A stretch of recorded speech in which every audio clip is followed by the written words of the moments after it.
भाजपा के वक्फ पैनल प्रमुख एनडीए सहयोगी चिंतित नहीं हैं। हमारा अभियान इस बात पर जोर देता है कि नया वक्फ कानून पूरी तरह से मुस्लिम समर्थक है। पीएम और भाजपा का मानना है कि अगर वक्फ संपत्तियों का रखरखाव और सहयोग सही तरीके से किया जाता तो उनकी आय पारदर्शी तरीके से होती। मुस्लिम बिना किसी सरकारी सहायता के विकसित समुदाय बन जाते।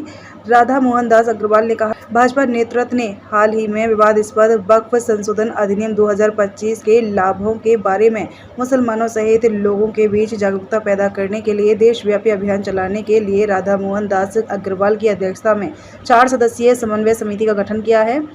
भाजपा की राष्ट्रीय महासचिव और उत्तर प्रदेश से राज्यसभा सदस्य 70 वर्षीय अग्रवाल वक्फ कानून पर संसद की संयुक्त समिति के सदस्य भी थे। इंडियन एक्सप्रेस के साथ एक साक्षात्कार में अग्रवाल वक्फ विवाद से संबंधित विभिन्न मुद्दों के साथ साथ इस पर भाजपा के जागरूकता अभियान पर बात करते हुए अंश प्रश्न, भाजपा के वक्फ अभियान का उद्देश्य क्या है? उद्देश्य बहुत स्पष्ट है। प्रधानमंत्री नरेंद्र मोदी चाहते हैं कि गरीबों को उनका हक मिलना चाहिए।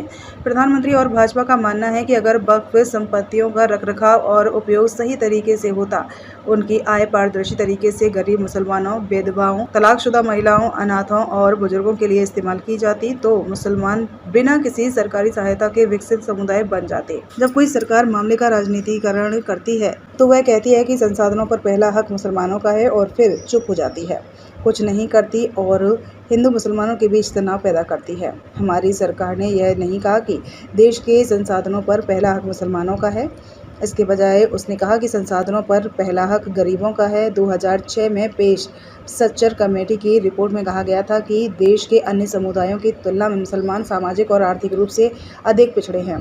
जब मोदी जी ने कहा कि संसाधनों पर पहला हक गरीबों का है और जब उनकी सरकारी कल्याणकारी और विकास योजनाओं को पारदर्शी तरीके से ज़मीन पर लागू किया गया तो मुसलमानों को अधिक लाभ हुआ।